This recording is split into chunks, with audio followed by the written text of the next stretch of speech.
Buenos días. Estamos haciendo este estudio en forma de video acerca de un tema trascendental dentro de lo que es la doctrina cristiana, como lo es el de la armadura de Dios. Este video va a ser publicado en mi blog, que es un blog cristiano cuya dirección va a aparecer ahora al pie del video en el zócalo, y la dirección es escudriñandolabiblia.blogspot.com.ar. En el capítulo 6 de su epístola a los Efesios, Pablo enumera y describe los elementos que componen la armadura de Dios.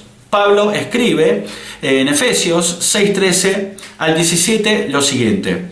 Dice: por tanto, tomad toda la armadura de Dios para que podáis resistir en el día malo, y habiendo acabado todo, estar firmes.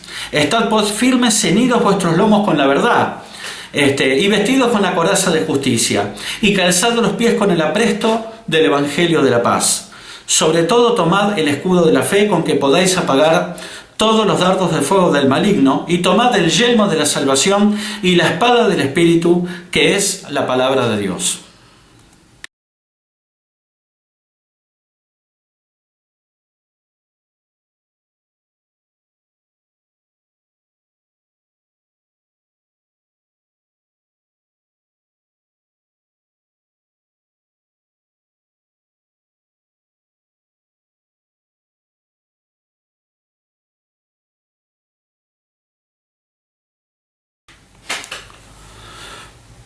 Pablo nos habla de, en primer lugar, estar ceñidos vuestros lomos con la verdad. En segundo lugar, estar vestidos con la coraza de justicia. En tercer lugar, estar calzados con los pies con el apresto del Evangelio de la paz. En cuarto lugar, nos habla de tomar el escudo de la fe, con que podáis apagar, nos dice Pablo, todos los dardos de fuego del maligno. En quinto lugar, nos aconseja tomar el yelmo de la salvación. Y en sexto y último lugar, también nos dice o nos habla de tomar la espada del Espíritu, que es la palabra de Dios. Son 6 partes que componen la armadura, esta armadura de Dios de la cual, o a la cual hace referencia Pablo.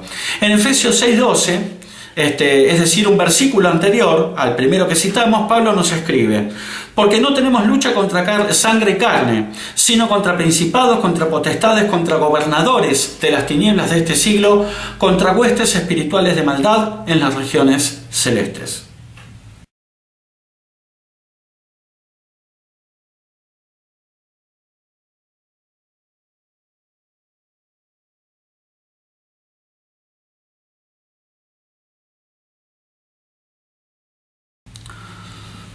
Queramos o no, estamos en una guerra.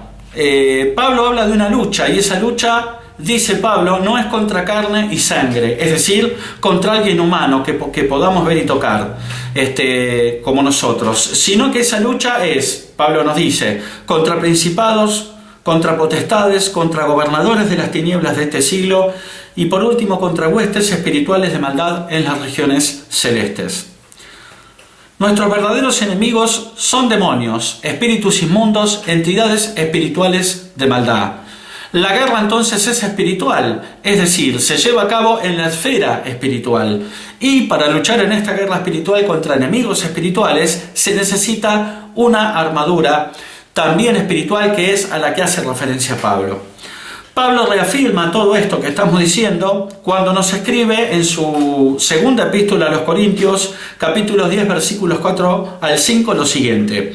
Dice Pablo: porque las armas de nuestra milicia no son carnales, sino poderosas en Dios para la destrucción de fortalezas, derribando argumentos y toda altivez que se levanta contra el conocimiento de Dios, y llevando cautivo todo pensamiento a la obediencia a Cristo.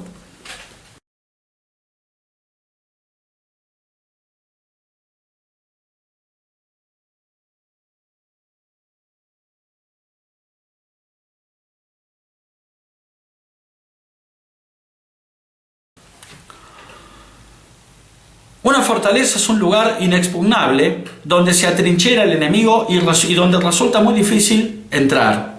En términos espirituales, una fortaleza es una casa hecha de pensamientos, que sirve para la actividad demoníaca. Estas fortalezas están dentro de nosotros, ¿no? Dentro nuestro, en nuestra mente. Se trata de un modelo mental que traemos del mundo, una forma de ver las cosas que se construye con afirmaciones contrarias a la palabra de Dios, es decir, con mentiras. Por eso Pablo habla en 2 Corintios 10:5, dice, derribando argumentos y toda altivez que se levanta contra el conocimiento de Dios. Entonces, se trata de un modelo mental que traemos del mundo, una forma de ver las cosas que se construye con afirmaciones contrarias a la palabra de Dios, es decir, con mentiras. En estas fortalezas construidas por el enemigo y que operan en nuestra mente, el enemigo se exalta a sí mismo y se proclama, se levanta contra la palabra de Dios. Fortalezas muy comunes son el orgullo, la autoconfianza y la falta de perdón, entre otras. Los demonios habitan en estas fortalezas, en estos modelos mentales, fortalezas a las que hay que destruir para liberar a una persona, aún cristiana, de la opresión demoníaca.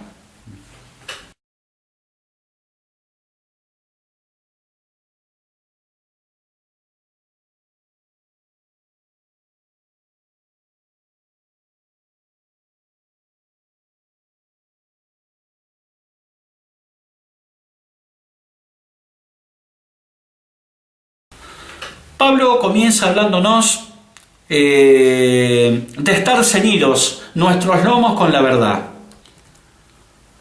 ¿Por qué? Podríamos preguntarnos, de todas las cosas de que consta una armadura, Pablo comienza por el cinturón. Podría haber empezado por la espada del Espíritu, el escudo de la fe, la coraza de justicia o por cualquier otra parte de la armadura, pero no lo hizo. ¿Por qué? Podríamos preguntarnos. El cinturón tenía un rol primordial en la armadura del soldado. Era el que sostenía la vaina y sin ella no se podía colocar la espada.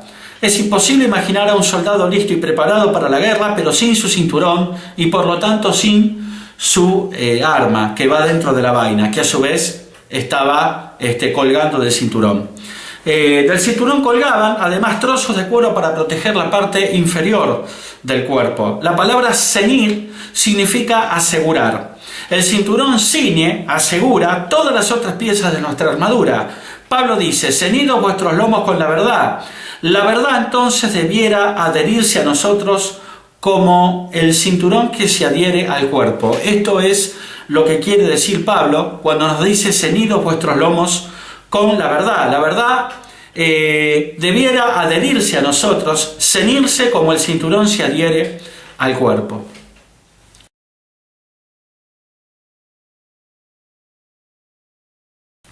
Podríamos preguntarnos qué es la verdad. En Juan 17, capítulo 17, versículo 17, podemos leer, santifícalos en tu verdad, tu palabra es verdad.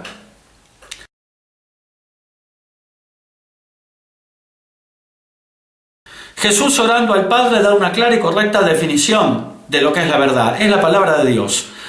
Las escrituras fueron inspiradas por Dios. En 2 Timoteo 3:16 podemos leer, toda la escritura, escribe Pablo a Timoteo, toda la escritura es inspirada por Dios y útil para enseñar, para redarguir, para corregir, para instruir en justicia.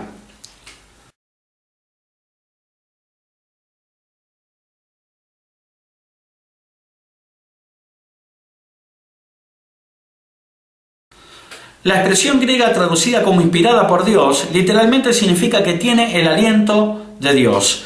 Él inspiró, es decir, Dios inspiró toda la Biblia para revelarnos su verdad. Todas sus promesas, mandamientos y palabras son la verdad. Si Dios dice algo, no hay fuerza que lo pueda detener. En Isaías 14:27 podemos leer, porque Jehová de los ejércitos lo ha determinado. ¿Y quién lo impedirá? Y su mano extendida, ¿quién la hará retroceder?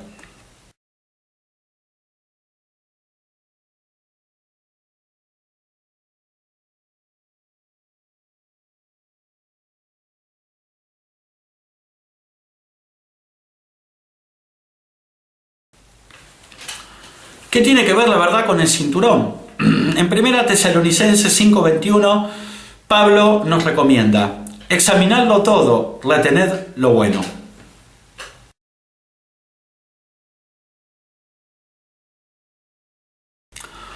Como cristianos debemos examinar todas las cosas y luego solo retener lo bueno, es decir, la verdad, desechando todo lo demás.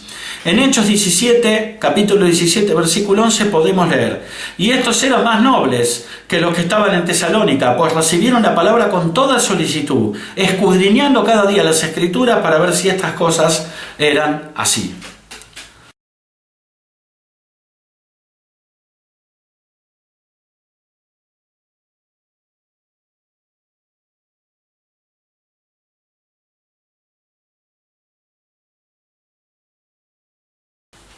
Si no estamos convencidos que nuestros principios y creencias son absolutamente verdaderas, ¿cómo podemos entonces esperar cumplirlas? Sería una buena pregunta.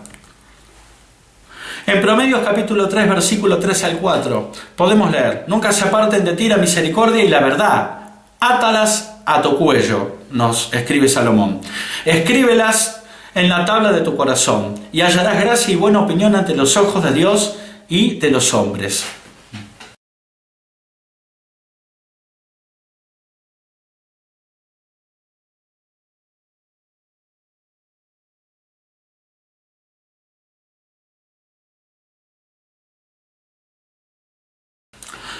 Un cinturón rodea la cintura, nos rodea nuestra convicción con la verdad.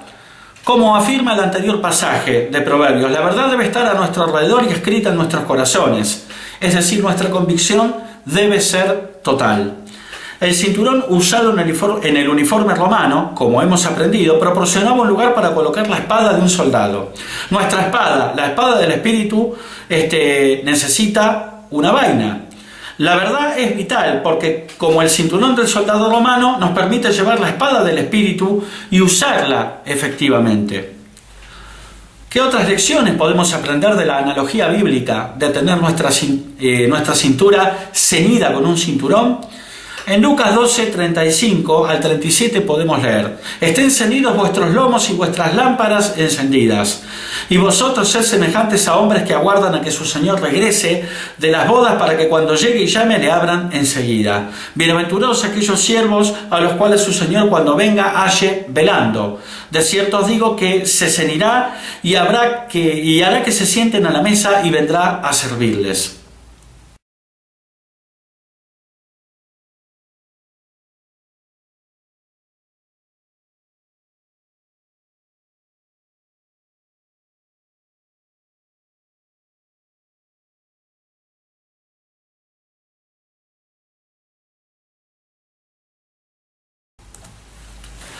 Cristo nos dijo siempre estar atentos y observar las señales de su regreso.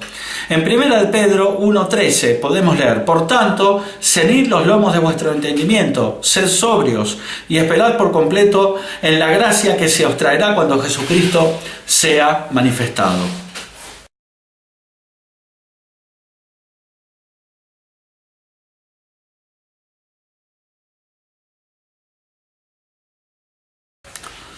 Pedro usó una interesante analogía al decir: ceñid los lomos de vuestro entendimiento. Esto implica alistar la vestimenta para estar listos y partir cuando sea necesario.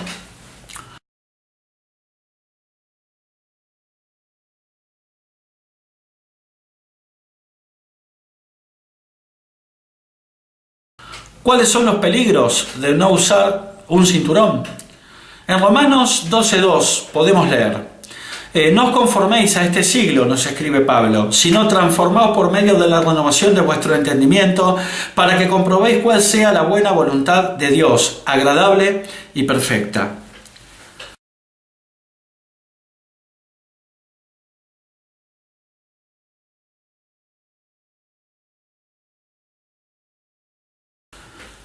El mundo en el que vivimos nos enseña que la verdad es lo que hacemos, que el bien y el mal son relativos y que no hay absolutos, solo opiniones igualmente válidas. Pero la Biblia enseña que la verdad es la palabra de Dios, que el bien y el mal están definidos por Él y que hay absolutos, eternos, inamovibles, que no pueden ser influenciados por las opiniones de nadie. Pablo escribió a los romanos diciéndoles: no se conformen a este mundo. En parte eso significa no ser partícipes en un sistema de creencias que dice que la verdad absoluta es un mito. Como cristianos sabemos que hay verdades y absolutos, ¿no? Y son los que están contenidos en la palabra de Dios.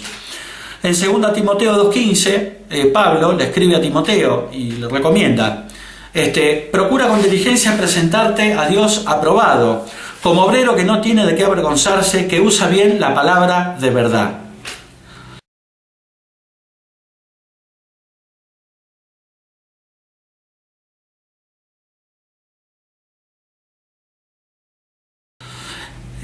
Imagínate un cinturón al que le falta un pedazo.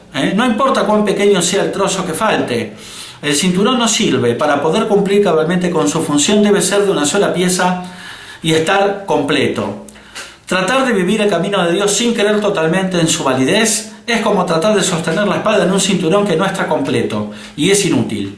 Nuestra confianza en Dios y su palabra deben ser sólidas, sin fracturas, o nos encontraremos sin armas. No importa cuán efectivo sea el resto de nuestra armadura, sin nuestra espada somos inútiles. Necesitamos escudriñar correctamente la palabra de verdad, la palabra de Dios, para saber exactamente lo que creemos y por qué.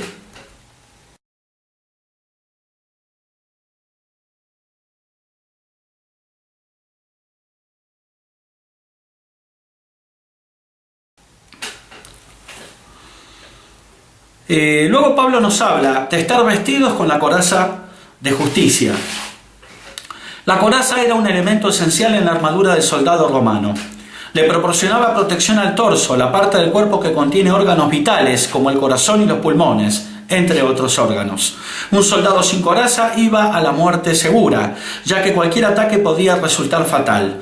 Pero con una coraza resistente los ataques enemigos eran poco efectivos e inútiles, ya que los golpes simplemente rebotaban en la superficie de la coraza.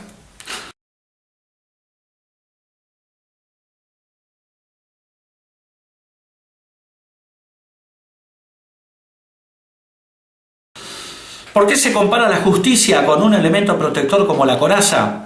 En Proverbios 11:4 podemos leer: no aprovecharán las riquezas en el día de la ira, mas la justicia librará de muerte.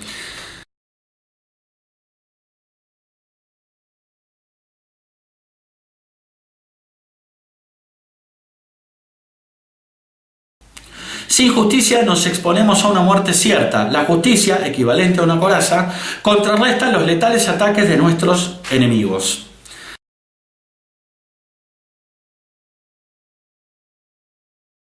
¿Qué es la justicia? Podríamos preguntarnos. En Salmos 119, 172 podemos leer: hablará mi lengua tus dichos, porque todos tus mandamientos son justicia.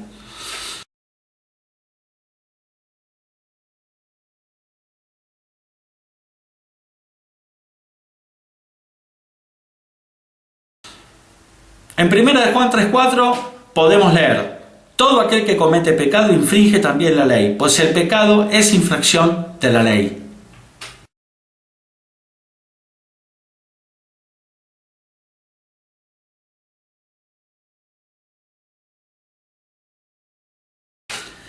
Y en 1 Corintios 15:34 podemos leer: velad debidamente y no pequéis, porque algunos no conocen a Dios. Para vergüenza vuestra lo digo.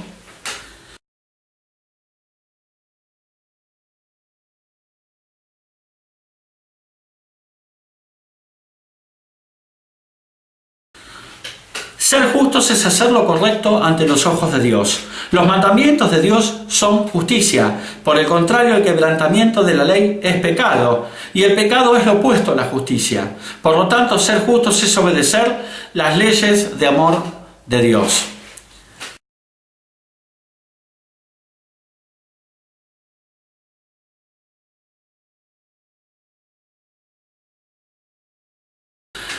¿Qué nos aparta de Dios y nos aleja de su protección? Es una buena pregunta. En Isaías 59, 1 al 2 podemos leer: he aquí que no se ha cortado la mano de Jehová para salvar, ni se ha agravado su oído para oír. Pero vuestras iniquidades han hecho división entre vosotros y vuestro Dios, y vuestros pecados han hecho ocultar de vosotros su rostro para no oír.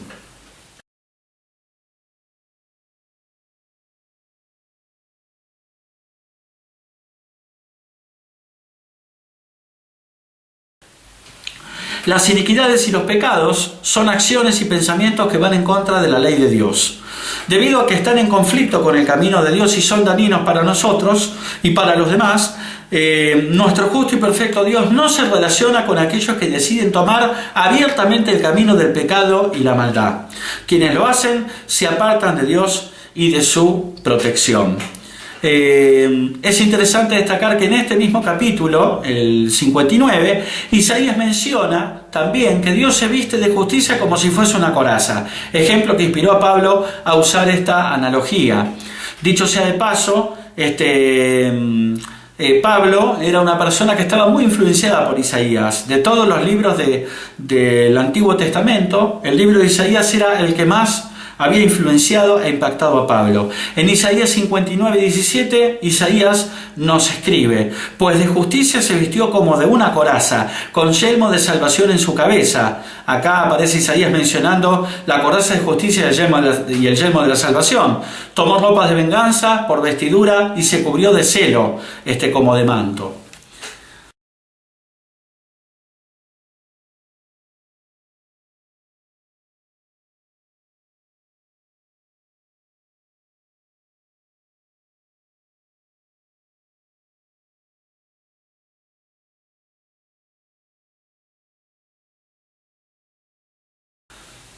¿Con qué tipo de justicia deberíamos ceñirnos? Es otra pregunta interesante. Isaías 64:6 dice: si bien todos nosotros somos como suciedad, y todas nuestras justicias como trapo de inmundicia, y caímos todos nosotros como la hoja, y nuestras maldades nos llevaron como viento.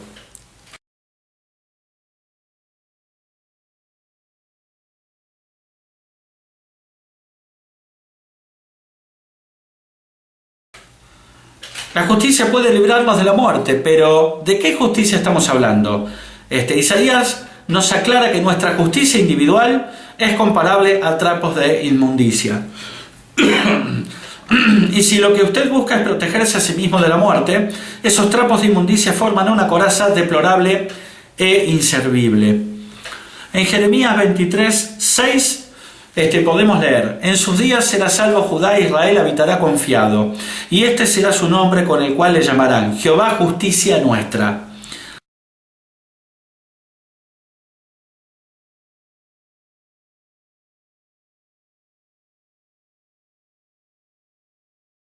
En Job 36:3 podemos leer: tomaré mi saber desde lejos y atribuiré justicia a mi hacedor.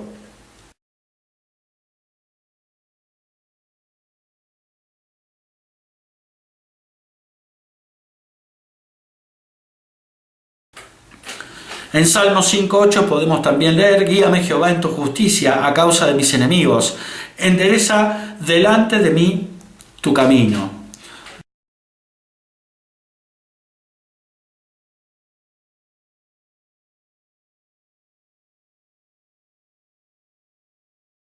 En Salmos 23:3 podemos también leer: confortará mi alma, me guiará por sendas de justicia por amor de su nombre.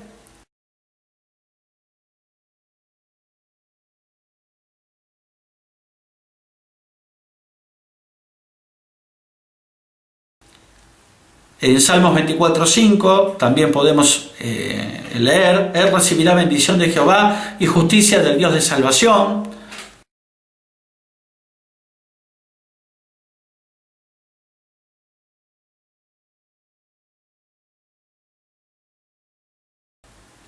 En Salmos 71:16 también podemos leer: vendré a los hechos poderosos de Jehová, el Señor, haré memoria de tu justicia, de la tuya sola.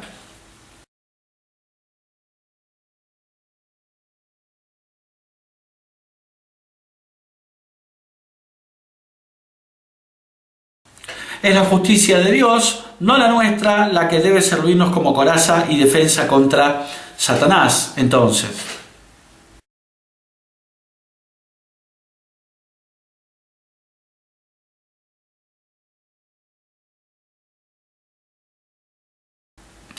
¿qué otras características usa Pablo para compararlas con la coraza? En 1 Tesalonicenses 5:8 Pablo nos escribe: pero nosotros que somos del día, seamos sobrios, habiéndonos vestido con la coraza de fe y amor, y con la esperanza de salvación como yelmo.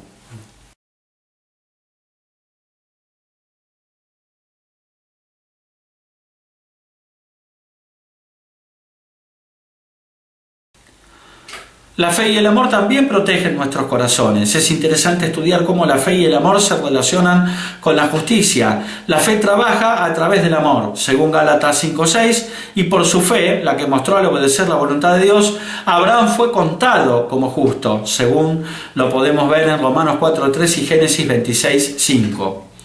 En Gálatas 5:6 Pablo nos escribe: porque en Cristo Jesús ni la circuncisión vale algo ni la incircuncisión, sino la fe que obra por el amor.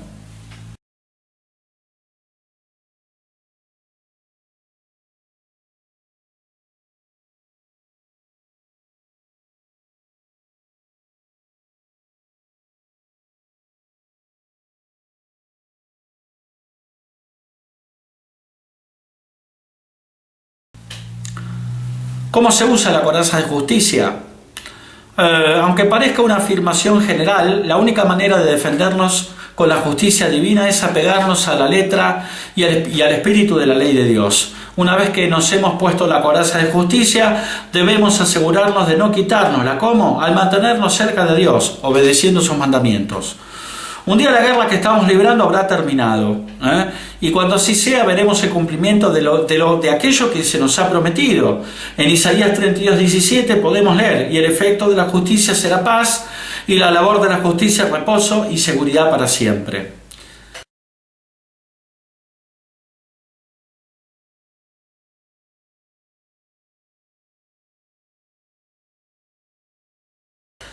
Al vivir el camino de Dios con fe y mantenerlos lejos de Satanás, encontraremos paz, tranquilidad y seguridad por siempre.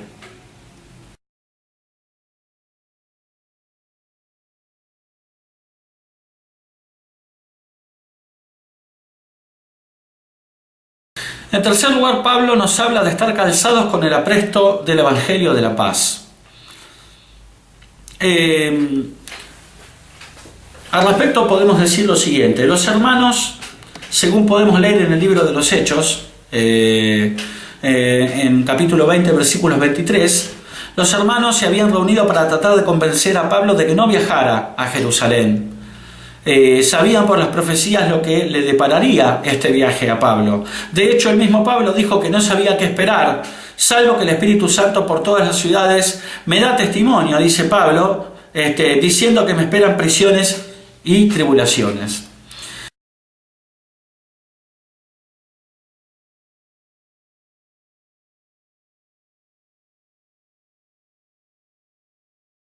Pero Dios, mediante su Espíritu Santo, había enviado a Pablo a Jerusalén, según lo podemos ver en Hechos capítulo 20, versículo 22. Y el apóstol intentaba responder a ese llamado. Sabiendo que el inminente viaje podría llegar a significar el fin de su vida, dijo a sus opositores, según podemos leer en Hechos 21:13. Entonces Pablo respondió: ¿qué hacéis llorando y quebrantándome el corazón? Porque yo estoy dispuesto no solo a ser atado, más aún a morir en Jerusalén por el nombre del Señor Jesús.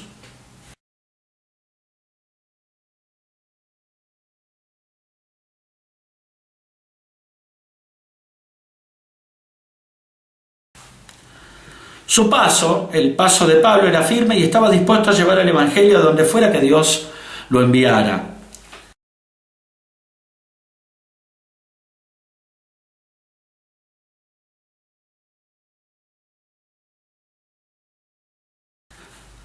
¿Cuál es el propósito del calzado? Imagine usted un soldado con su armadura completa, con la espada, el escudo, el casco, la coraza, el cinturón, pero sin el calzado. La imagen probablemente resulte un poco extraña y con solo pensar en ella nos damos cuenta de que algo falta. Sin embargo, el problema no es solo una cuestión de estética. Un soldado descalzo podría tener problemas en plena batalla. En todos los campos de batalla había asperezas y escombros, Podía tratarse tan solo de piedritas y ramas, pero con los pies al descubierto esto podía infligir mucho dolor. Y lo último que quiere hacer un soldado en pleno fragor de la batalla, del combate, es preocuparse por lo que está pisando. En resumen, el calzado nos permite pisar libremente y sin temor, mientras enfocamos toda nuestra atención en la batalla.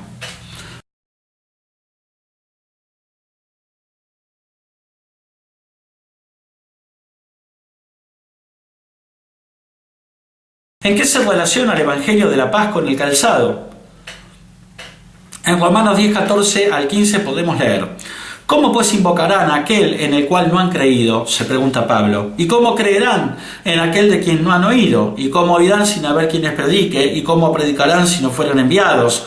Como está escrito: cuán hermosos, dice Pablo, son los pies de los que anuncian la paz, de los que anuncian buenas nuevas.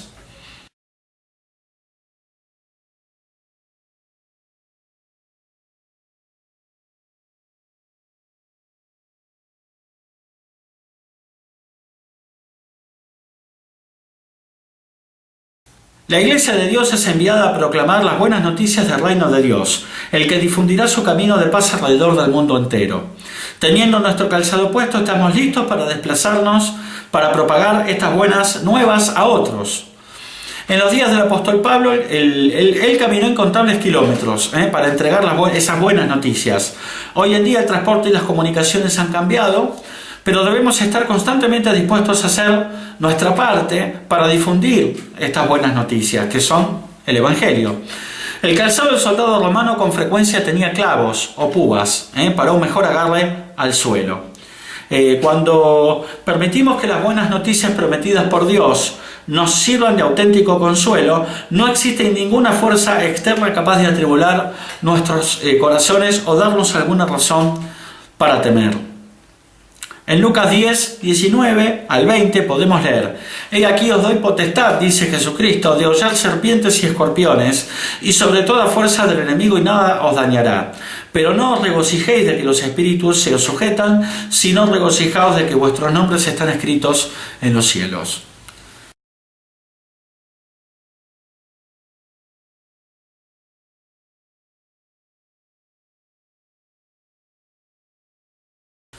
Jesucristo nos dice en este pasaje del Evangelio de Lucas que acabamos de leer, que Él nos ha dado potestad de hollar, es decir, de pisar serpientes y escorpiones.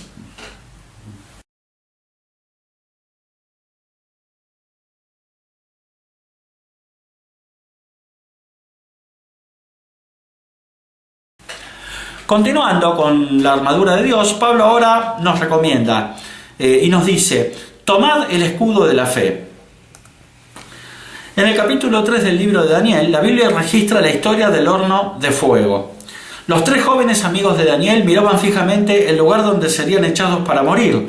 El edicto había sido promulgado. Iban a ser atados y arrojados vivos dentro de un horno que sería calentado 7 veces más de lo acostumbrado. Todos los que miraban entendían lo que esto implicaba. Esto era, dice llanamente, una ejecución, y era lo que le sucedía a quienes desobedecían al rey. En este caso estamos hablando del rey Nabucodonosor. Un momento antes, a estos tres hombres, a estos tres jóvenes amigos de Daniel, se les había dado la oportunidad de evitar este destino fatal.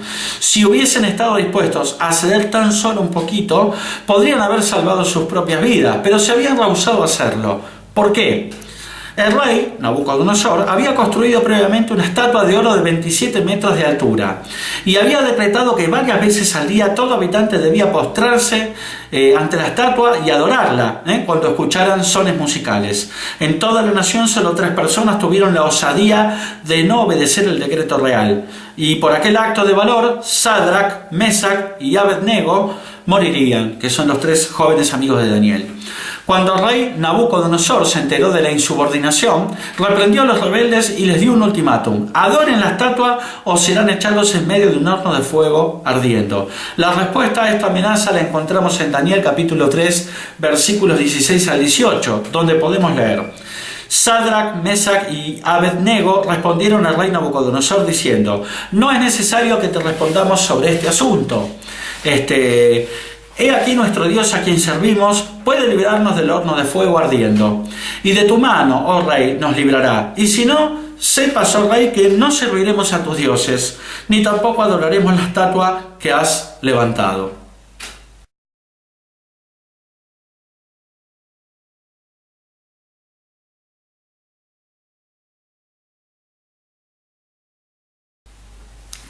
La fe de estos tres jóvenes en Dios les permitió enfrentar al hombre más poderoso del mundo de aquel momento, que era el rey Nabucodonosor, y rehusar obedecer sus órdenes blasfemas.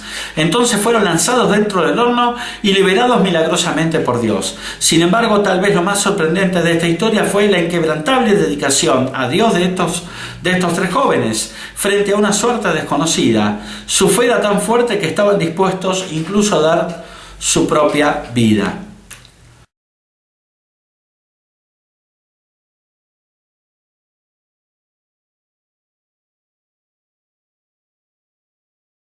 Hasta ahora la descripción que hace Pablo de la armadura de Dios se ha limitado solo a los accesorios que usamos.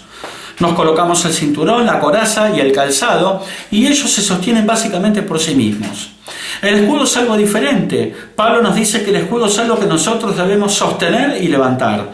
El solo amarrarlo a nuestro brazo no es suficiente. Es necesario que hagamos el esfuerzo de mantenerlo firmemente y arriba y usarlo.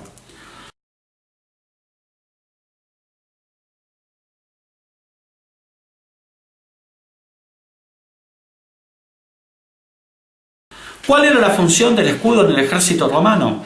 El escudo romano, la palabra escudo proviene del latín scutum, no era el clásico escudo tipo medieval que se nos viene a la mente cuando escuchamos la palabra escudo. Era un escudo muy grande, rectangular y semicurvo, con una pieza de metal cónica y puntiaguda que se colocaba en la parte central externa, llamada umbo. El scutum, o escudo, era un elemento de defensa impresionante. Debido a su tamaño, algunos medían más de 1 metro de alto y casi 1 metro de ancho, los soldados quedaban muy bien protegidos de sus enemigos. Como era curvo, podía desviar los ataques sin transferir la fuerza total de la embestida al hombre que sostenía el escudo. Debido al umbo, a la parte cónica y puntiaguda que se encontraba en la parte central externa, se podían evitar incluso los ataques más despiadados, porque este tenía además una capacidad ofensiva, el umbo, y de un golpe podía hacer que el enemigo retrocediera.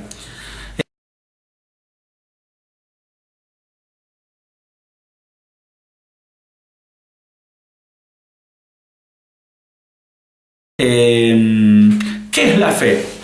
Podríamos preguntarnos. En Hebreos 11.1, el capítulo 11 del libro de Hebreos, es el conocidísimo capítulo de la fe. En Hebreos 11.1 podemos leer: es pues la fe la certeza de lo que se espera, la convicción de lo que no se ve.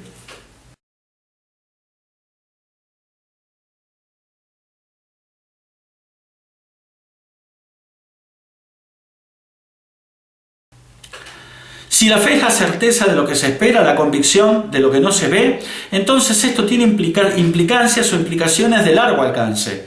La certeza es tangible, la convicción es una prueba sólida.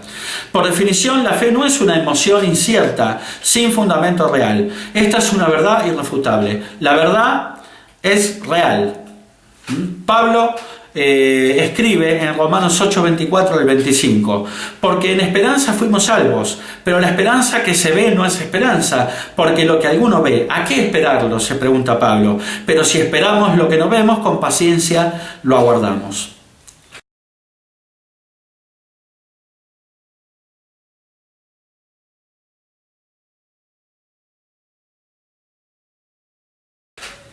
Aunque la fe se basa en evidencia sólida, no significa que ella se produce naturalmente o de forma fácil. Pablo aquí destaca un punto obvio pero necesario: uno no espera lo que ya tiene. La fe requiere una enorme dosis de confianza.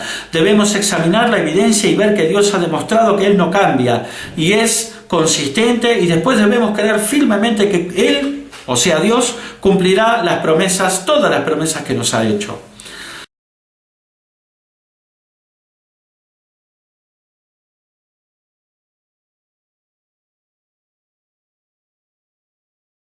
¿De dónde nace la fe viva y salvadora? Podríamos preguntarnos. En Efesios 2:8, Pablo escribe: porque por gracia sois salvos por medio de la fe, y esto no de vosotros, pues es don de Dios.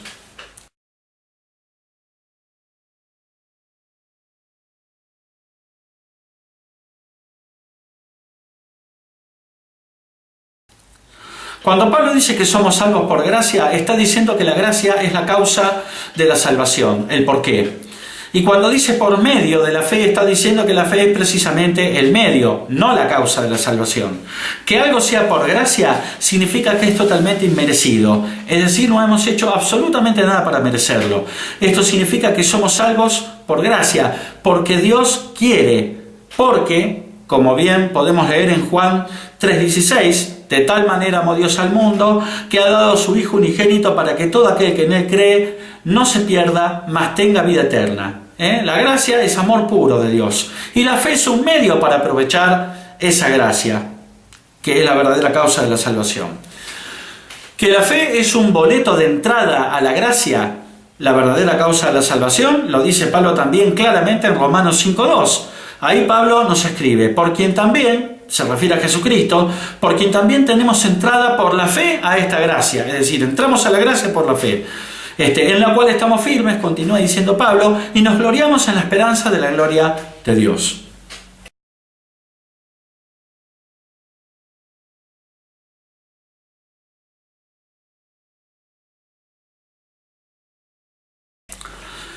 En Efesios 2:8 Pablo habla de la gracia, que es la verdadera causa de la salvación, y de la fe, que es el medio. E inmediatamente dice: esto no es de vosotros, pues es don de Dios. ¿A qué se está refiriendo Pablo? ¿Qué es lo que no es de nosotros? ¿La gracia? No, ya sabemos que no es nuestra, porque la gracia es de Dios, es decir, es la voluntad de Dios de que todo hombre sea salvo. ¿Qué es entonces lo que no es de nosotros? La fe, el medio para entrar a la gracia y la salvación, ¿no? Que es el producto final. La palabra don significa regalo. Pablo dice que la fe y la salvación no son nuestros, pues es don de Dios, es un regalo divino. La fe es uno de los 9 frutos del Espíritu, ¿no? En Gálatas 5:22 al 23 podemos leer: mas el fruto del Espíritu con mayúsculas se refiere al Espíritu Santo. El fruto del Espíritu Santo es amor, gozo, paz, paciencia, benignidad, bondad, fe, mansedumbre, templanza. Contra tales cosas no hay ley, dice Pablo.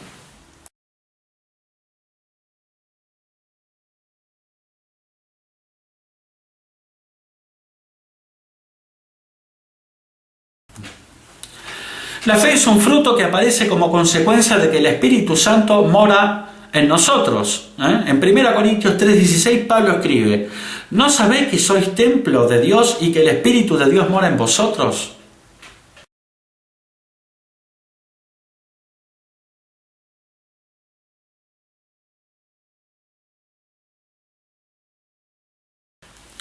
En 2 Timoteo 1:14 Pablo también nos dice: guarda el buen depósito por el Espíritu Santo que mora en nosotros.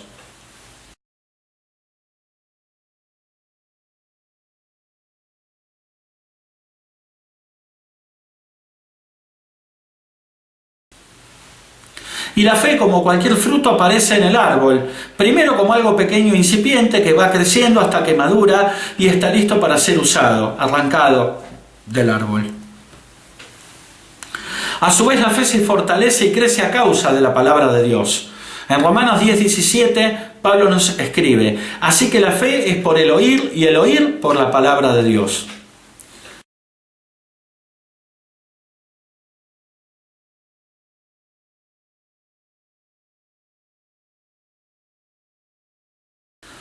Oír aquí se relaciona más con obedecer que con el mero sentido de la escucha, también con el sentido de la escucha, pero también se refiere, es más profunda la cosa, se refiere también a escuchar y obedecer. Después del arrepentimiento y el bautismo, Dios nos da una fe más profunda y viva que crece mediante su Espíritu Santo.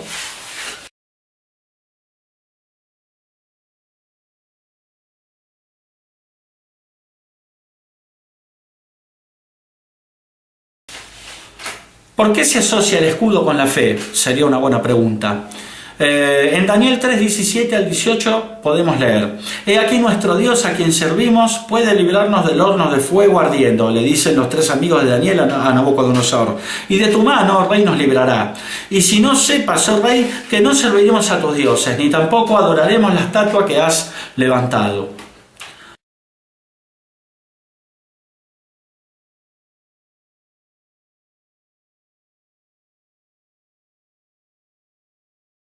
Un escudo defiende.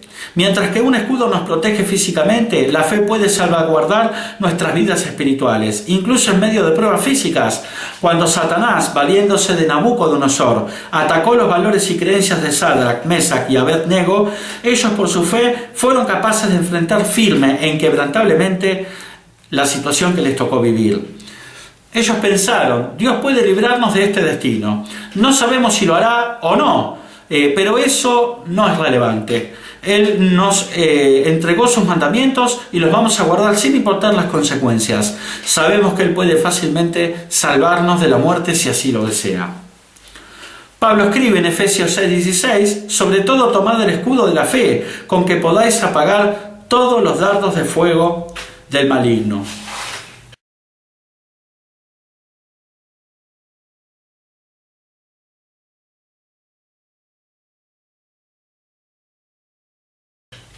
Un escudo desvía cualquier ataque. Satanás siempre nos está arrojando sus ardientes dardos de miedo, duda y preocupación. Pero la única vez que puede alcanzarnos es cuando bajamos nuestro escudo de la fe. Es decir, cuando dejamos de creer que Dios tiene el control, en lugar de pensar que es Dios, en realidad, el que está permitiendo que las cosas sucedan por nuestro bien. Que sea cual sea el resultado, siempre es para mejor, aunque en lo inmediato no nos parezca de esa forma. En Mateo 14, 28 al 31 podemos leer: Entonces le respondió Pedro y dijo: Señor, si eres tú, manda que yo vaya a ti sobre las aguas. La historia es conocida. Están los apóstoles en una barca, salieron a pescar. Cristo se había quedado en la costa y se despierta una tormenta y una tempestad, y ellos ven a Jesucristo que viene hacia ellos caminando sobre las aguas y lo confunden incluso con un fantasma. Entonces aquí es donde Pedro dice: entonces le respondió Pedro y dijo: Señor, si eres tú, manda que yo vaya a ti sobre las aguas. Y él, Jesucristo, dijo: ven. Y descendiendo Pedro de la barca, andaba sobre las aguas para ir a Jesús. Pero al ver el fuerte viento tuvo miedo y comenzando a hundirse dio voces diciendo: Señor, sálvame. Al momento Jesús, extendiendo la mano, asió de él y le dijo: hombre de poca fe, ¿por qué dudaste?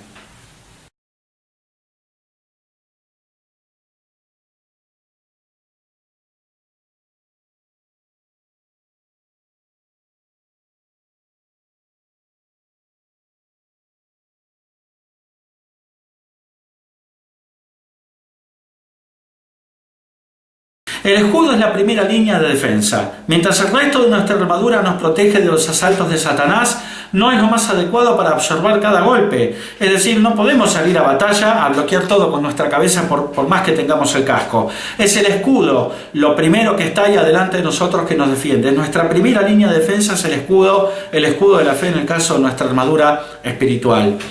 Cuando nuestra fe en la omnipotencia y protección de Dios es fuerte, es imposible para Satanás atravesar nuestro escudo y lograr atacarnos. Pero cuando permitimos que la duda nos invada, como le sucedió a Pedro y se distrajo con las olas, nos comenzaremos a hundir. El resto de nuestra armadura terminará maltratada, igual que nosotros.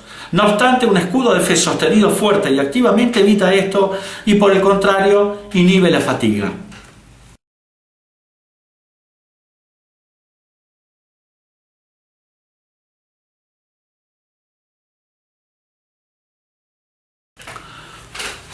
¿Cómo se puede usar el escudo? Bueno, el ejército romano poseía una táctica muy efectiva y original en el uso de sus escudos. Cuando los enemigos lanzaban flechas u otro tipo de proyectiles, los soldados cerraban filas en formación rectangular, llamada testudo o tortuga. Aquellos que estaban en los bordes de la formación usaban sus escudos para crear una muralla alrededor. Quienes se encontraban en el medio sostenían sus escudos sobre sus cabezas y de esta manera protegían a todo el grupo de los misiles aéreos. El resultado era un formidable tanque humano, que solo podía ser detenido mediante un tremendo esfuerzo.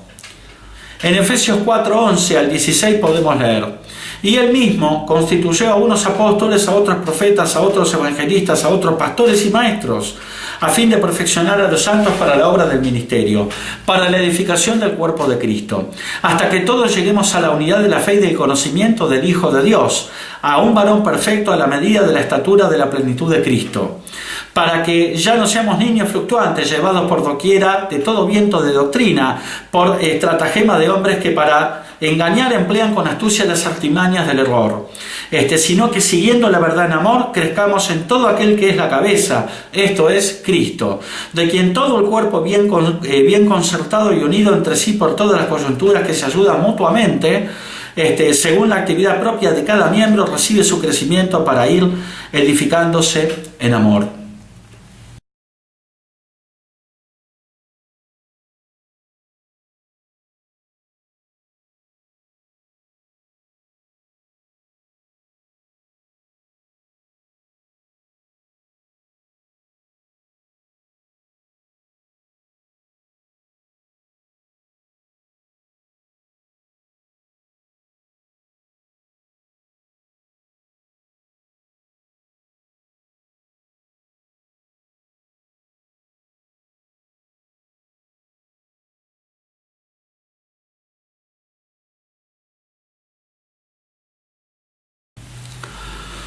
Cuando el ejército romano juntaba sus escudos, se convertía en una fuerza casi imparable. Y si nosotros en la Iglesia de Dios unimos nuestros escudos, es decir, nos fortalecemos mutuamente con nuestra fe, construyendo y sirviendo dentro de este cuerpo en la medida de nuestras capacidades, seremos una fuerza muy difícil de detener, capaz de enfrentarnos a cualquier desafío.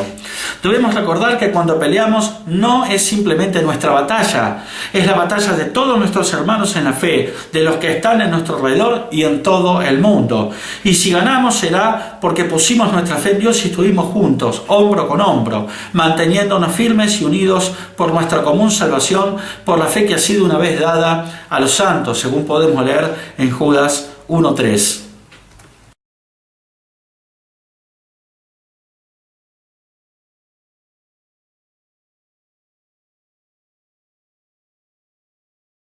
Continuando con lo que es la armadura de Dios, Pablo ahora nos habla de tomar el yelmo de la salvación. Es difícil negar la importancia del yelmo o casco. El periódico estadounidense The Lansing State Journal publicó un artículo el 23 de junio del año 2009 acerca del fatal accidente ocurrido a un patinador de 36 años. La nota decía más o menos lo siguiente: las autoridades dijeron que esta muerte pudo haberse evitado. El 18 de junio, en el parque de patinaje Raleigh, Paul Maxim, la persona fallecida, que no tenía puesto un casco, sufrió una fractura craneana y otras lesiones que posteriormente le provocaron la muerte. Un simple casco le hubiera salvado la vida, declaró Steve Masurek, vocero del departamento de bomberos de Lansing. Esta historia se contrapone a otra historia que apareció el 4 de julio del año 2008 en otro periódico, en el The Manchester Evening News. Savannah Howard, de tan solo 11 años, fue atropellada. La nota habla de una niña. El auto pasó por sobre su brazo y parte de su casco. Sin embargo, solo resultó con lesiones leves en su brazo y en su cara. Sus padres dicen que ella habría muerto si no hubiera sido por el casco y urgen a todos los ciclistas a que usen, en efecto, un casco. Es increíble pensar cómo el uso o no de una protección en la cabeza constituya la diferencia entre la vida y la muerte en accidentes como estos que acabamos de mencionar. Uno de los componentes de nuestra armadura espiritual es el yelmo de la salvación. Un yelmo es un casco. Y después de leer estas dos historias periodísticas, es lógico deducir que el casco es un elemento de protección que no puede ser de ninguna manera subestimado.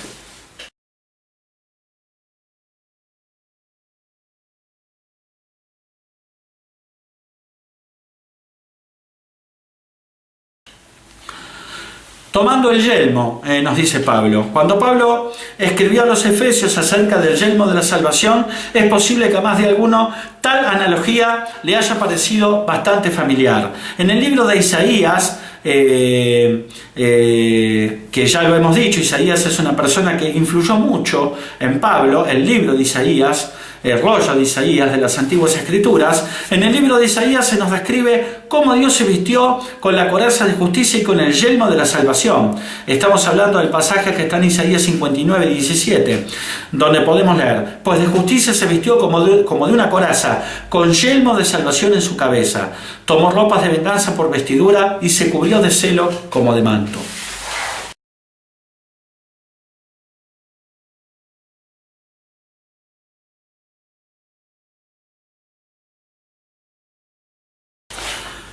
Al referirse a esta escritura del Antiguo Testamento, en el libro de Isaías, Pablo reitera que la armadura de Dios es en todos los aspectos la misma armadura que él usa, pero también nos hace considerar lo que significa la salvación, cuál es su relación con el yelmo y qué tiene que ver con nosotros.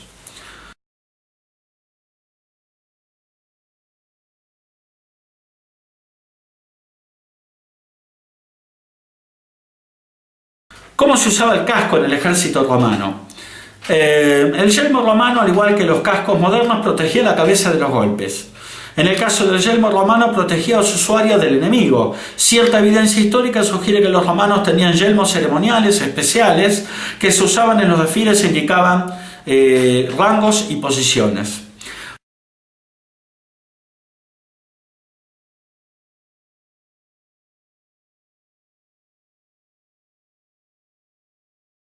¿Cuál es la relación entre la salvación y el yelmo? En 1 Tesalonicenses 5:8 podemos leer: pero nosotros, que somos del día, seamos sobrios, nos dice Pablo, habiéndonos vestido con la coraza de la fe y de amor y con la esperanza de salvación como yelmo.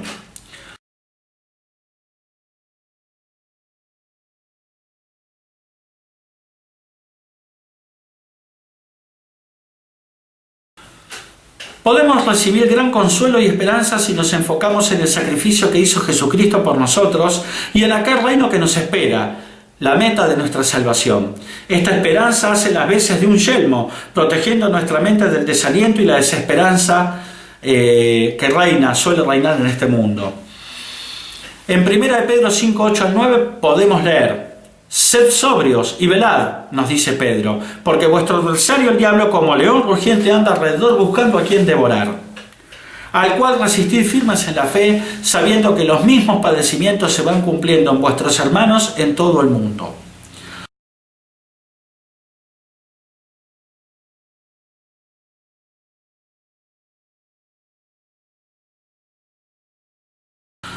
Nuestro enemigo detesta que hayamos escogido este camino y buscará destruirnos a como dé lugar. Tal como el casco protege la cabeza de un golpe letal, la esperanza de la salvación puede proteger nuestros pensamientos de los ataques enemigos y las tentaciones de querer desobedecer a Dios. Sin el yelmo de salvación estaremos desprotegidos de los ataques de este mundo, que bombardean nuestros pensamientos y sentimientos. Imagine cómo sería no saber lo que depara el futuro. Estas preocupaciones y los problemas propios de vivir en este mundo nos agobiarían más temprano que tarde. Con el yelmo firmemente colocado podemos tener la misma confianza que Pablo tenía. En Romanos 8:18 Pablo nos escribe: pues tengo por cierto que las aflicciones del tiempo presente no son comparables con la gloria venidera que en nosotros ha de manifestarse.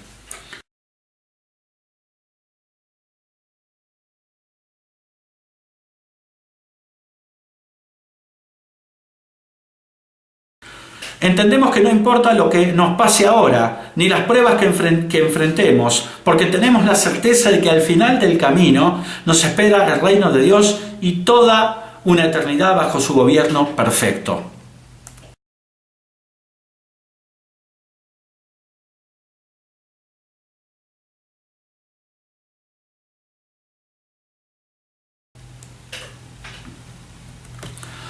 Siguiendo con todo este tema de la armadura de Dios, Pablo ahora nos habla de la espada del Espíritu como un objeto que también hay que tomar, de la misma forma que el escudo de la fe.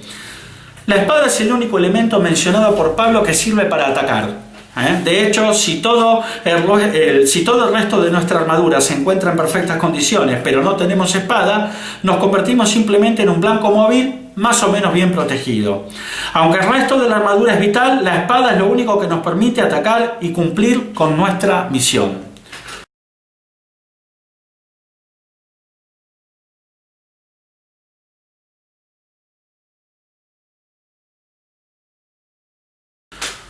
¿Cómo se usaba la espada en el ejército romano?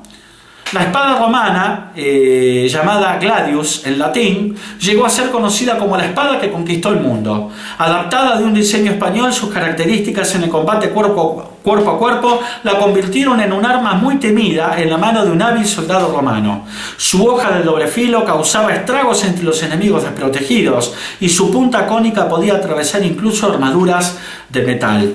Un soldado romano de infantería que marchaba a la guerra iba armado de otras cosas además de su gladius, de su espada. Llevaba consigo también una daga llamada pugio, una lanza llamada pilum y dardos lastrados con plomo, llamados plumbata. Sin embargo, Pablo solo nombra la espada como parte del arsenal cristiano.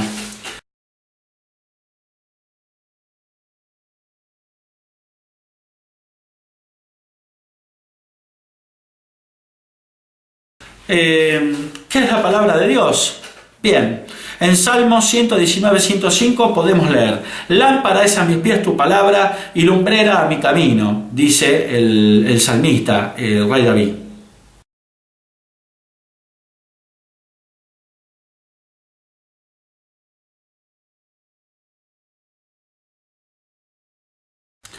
La palabra de Dios es como una fuente de luz. Nos ilumina revelando lo bueno y lo malo, la sabiduría y la ignorancia. Es una herramienta insuperable para que aprendamos a llevar la mejor vida posible sin tropezar en la oscuridad. En Juan 17:17 podemos leer: santifícalos en tu verdad, tu palabra es verdad, dice Jesucristo, hablando en oración con el Padre.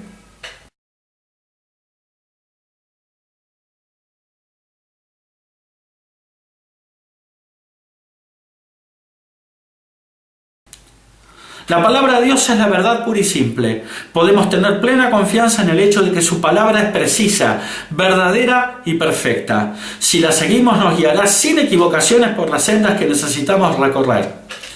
La falta del conocimiento de Dios puede llevarnos a la destrucción. En Oseas 4:6 podemos leer: mi pueblo, aquí habla Dios, mi pueblo fue destruido porque le faltó conocimiento. Por cuanto desechaste el conocimiento, yo te echaré del sacerdocio. Y porque olvidaste la ley de tu Dios, también yo me olvidaré de tus hijos.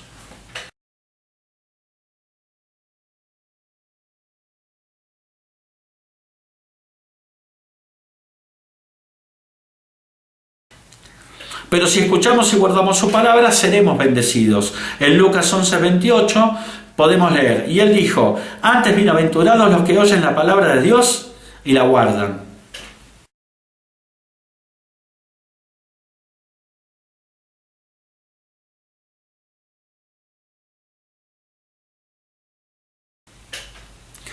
No obstante, el conocimiento no debe ser solo para nosotros, sino que debemos estar listos para responder a quienes nos pregunten. Al respecto, Pedro escribe en su primera epístola, en el capítulo 3, versículo 15, lo siguiente: sino santificad a Dios el Señor en vuestros corazones, y estad siempre preparados para presentar defensa con mansedumbre y reverencia ante todo el que os demande razón de la esperanza que hay en vosotros.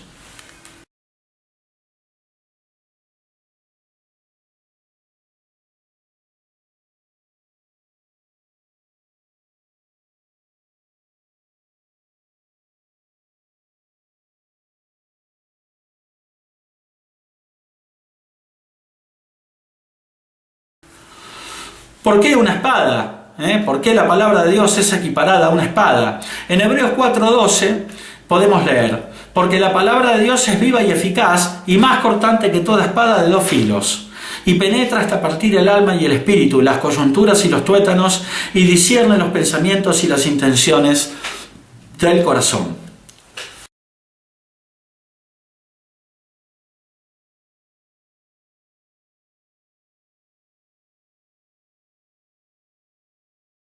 La potente espada del Todopoderoso es capaz de destruir todas y cada una de las defensas que pueden tener nuestros enemigos, hasta las coyunturas y los tuétanos, y cuando le hablante un siervo de Dios, nada puede contra su filo y capacidad para penetrar hasta el fondo de un asunto y revelar o develar la verdad.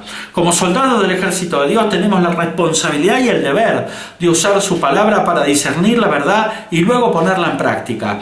Cuando la palabra de Dios nos muestra algo malo en nosotros, podemos usar esta arma espiritual para eliminar quirúrgicamente las acciones y los pensamientos nocivos. En 2 Corintios 10:4 al 5, Pablo nos escribe: porque las armas de nuestra milicia no son carnales, sino poderosas en Dios para la destrucción de fortalezas, derribando argumentos y toda altivez que se levanta contra el conocimiento de Dios y llevando cautivo todo pensamiento a la obediencia a Cristo.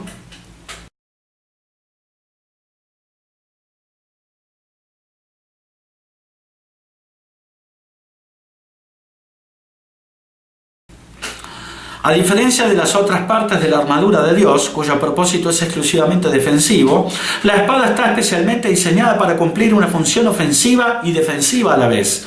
Una protección sólida es invaluable, pero la espada es lo único que nos permite completar la labor que se nos ha encomendado. Jesucristo usó la Biblia para contrarrestar los ataques de Satanás cuando fue tentado por él en el desierto. En Mateo 4:4 podemos ver a Jesús respondiendo lo siguiente: Él respondió y dijo: escrito está, dice Jesús, no solo de pan vivirá el hombre, sino de toda palabra que sale de la boca de Dios. Cuando Satanás lo había tentado a que, si era el Hijo de Dios, convierta estas piedras en pan.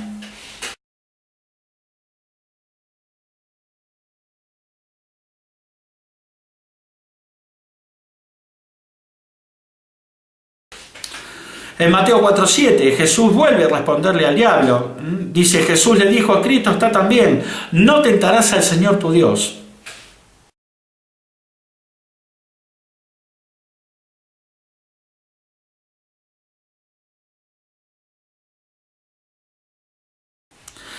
Y en Mateo 4:10, Jesucristo también vuelve a rechazar a Satanás con la palabra. Entonces Jesús le dijo: vete, Satanás, porque escrito está, al Señor tu Dios adorarás y a Él solo servirás.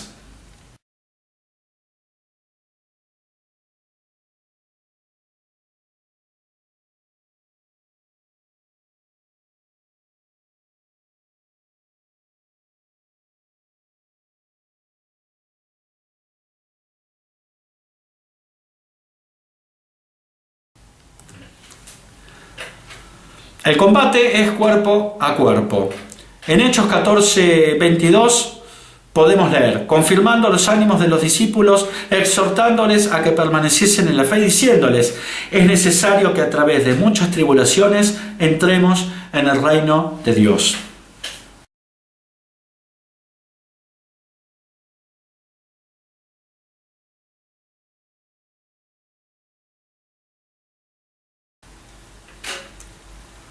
En Santiago 1:2 al 4 podemos leer: hermanos míos, tened por sumo gozo cuando os halléis en diversas pruebas, sabiendo que la prueba de vuestra fe produce paciencia, mas tenga la paciencia su obra completa para que seáis perfectos y cabales, sin que os falte cosa alguna.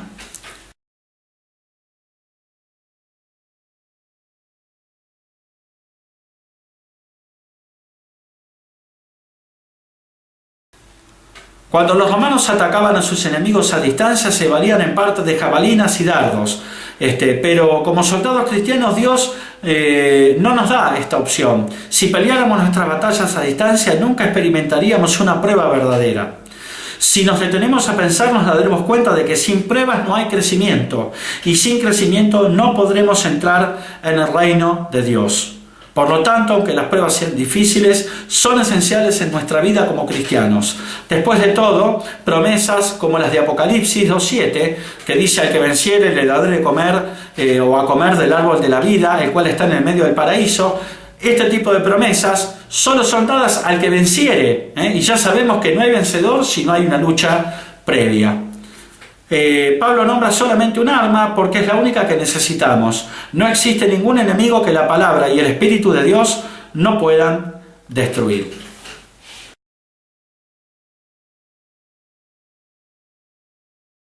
Bueno, llegamos al final de este estudio, espero que les haya sido de provecho y bueno, como siempre, hasta el próximo video y que Dios los bendiga.